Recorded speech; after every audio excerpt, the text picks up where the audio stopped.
সিচুয়েশনটা একবার ভাবুন, যাদের জন্ম এদেশে হয়নি তারা এদেশের নাগরিক হয়ে যাচ্ছেন, তারা এ রাজ্যের নাগরিক হয়ে যাচ্ছেন এই ধরনের জাল বার্থ সার্টিফিকেট দিয়ে। আর তাতে কি হচ্ছে, জনবিন্যাস যেমন বদলাচ্ছে তেমন এরা আমাদের ভাগের খাচ্ছেন, পড়ছেন, আমাদের ভাগের কাজ করছেন। কেন হবে এই সিচুয়েশন? এবং সেই কারণে নিয়ম বদল। যেই জায়গাগুলো সব থেকে বেশি গুরুত্বপূর্ণ, যেখানে দাঁড়িয়ে যে পরিসংখ্যান আপনাদেরকে দিচ্ছিলাম যে প্রতি 4 ভোটারের মধ্যে একজন জাল, 100-র মধ্যে 25% জাল, সেরকম জায়গাগুলি আমরা নজর রেখেছি। মুর্শিদাবাদ, মালদা, দুই সহকর্মীর সঙ্গে কথা বলবো। মুর্শিদাবাদ থেকে প্রণব রয়েছেন সঙ্গে, মালদা থেকে সেবক রয়েছেন সঙ্গে। আমি শুরুতেই চলে যাই মুর্শিদাবাদে। প্রণব,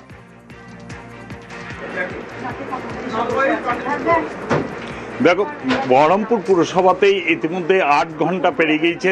বহরমপুর থানার পুলিশ আধিকারিকরা তারা কিন্তু এখনো পর্যন্ত সেই সমস্ত জন্ম এবং মৃত্যুর যে সার্টিফিকেট সেগুলো কিন্তু সংগ্রহ করছে। 2002 থেকে 2026 সাল অবধি সমস্ত কিছু কিন্তু সেই তথ্য নিচ্ছেন এবং বস্তাবন্দি করে সেগুলো নিয়ে যাবেন।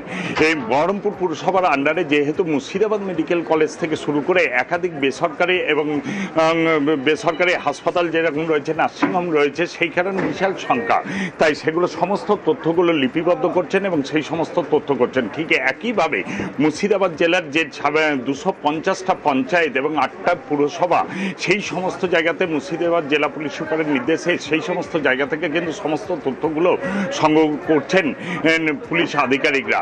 এবং এসআইআরের সময়তে দেখা গিয়েছিল যে ব্যাপকভাবে দুর্নীতি হয়েছে এই জন্ম সার্টিফিকেট দেওয়ার ক্ষেত্রে, সেই তথ্য কিন্তু সামনে উঠে এসেছিল। তারপরে কিন্তু মুখ্য সচিবের নির্দেশে জেলার পুলিশ সুপার নির্দেশ দেওয়ার পরেই কিন্তু মুর্শিদাবাদ জেলাতেও সমস্ত পুরসভা এবং পঞ্চায়েতগুলো থেকে সেই সমস্ত তথ্যগুলো কিন্তু যে জন্মের সার্টিফিকেট বই, যে সমস্ত কুপন, সেই সমস্ত কুপনগুলো কিন্তু তারা সংগ্রহ করছেন। এবং আমরা এই মুহূর্তে দেখে নেব, দিদি এখানে কি হচ্ছে। এই স্যাররা এসছেন, আমাদের স্কুটনি আগেও হয়েছিল, এখন আবার স্কুটনি হচ্ছে। স্যাররা এসে এগুলো নিয়ে যাচ্ছেন, দেখবেন, মেলাবেন। না, এখন আমাদের তো কোনো ফল্টই নেই, আমরা তো সব রকম ভাবে পরিষ্কার আছি। আগেও দেখুন ওখানে দেখুন, সব নিয়ে গেছিল আগে। স্যার বলতে পারবেন, স্যারের কাছে যান, আমাদের রেজিস্টার আছে, রেজিস্ট্রারের কাছে যান। এই প্রক্রিয়াটা সকাল থেকে চলছে, ডেথের হয়েছে এবং বার্থের হচ্ছে। দেখো, সকালবেলা থেকেই শুরু হয়েছে এবং সেটা কিন্তু চলছে এই বহরমপুর পুরসভাতে। এবং তারা দাবি করছেন তাদের কোনো রকমভাবে দুর্নীতি কিছু নেই, সমস্তটাই কাগজপত্র রয়েছে এবং সেই সমস্ত কাগজপত্রগুলো কিন্তু পুলিশ আধিকারিকদের কাছে চলছে। যে কথা আমরা শুনলাম, মালদাতে কি ছবি? অনুপ্রবেশ জাল সার্টিফিকেটের মালদায় রমরমা, জাল জন্ম মৃত্যু সার্টিফিকেটে পুলিশের নজর। ইংরেজবাজার পুরসভাতেও নজর। কথা বলবো সেবক দেব শর্মা রয়েছেন সঙ্গে। সেবক,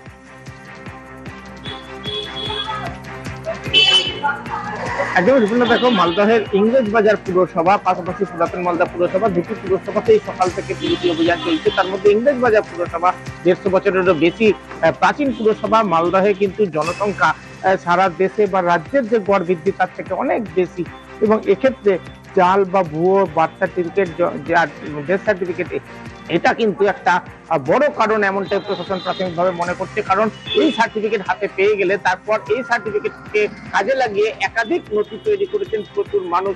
আর তাই মালদহে ইংরেজবাজার পুরসভায় গত কয়েক দশকে যে কয়েক লক্ষ সার্টিফিকেট ইস্যু হয়েছে তার সমস্ত নথি পুলিশ কিন্তু সংগ্রহ করছে। সকাল থেকে ইংরেজবাজার পুলিশের দল তারা কিন্তু পুরসভায় পৌঁছেছে। বার্থ এবং ডেথ সার্টিফিকেট সেকশন, সেই সেকশনের আধিকারিকদের সঙ্গে তারা কথা বলেন।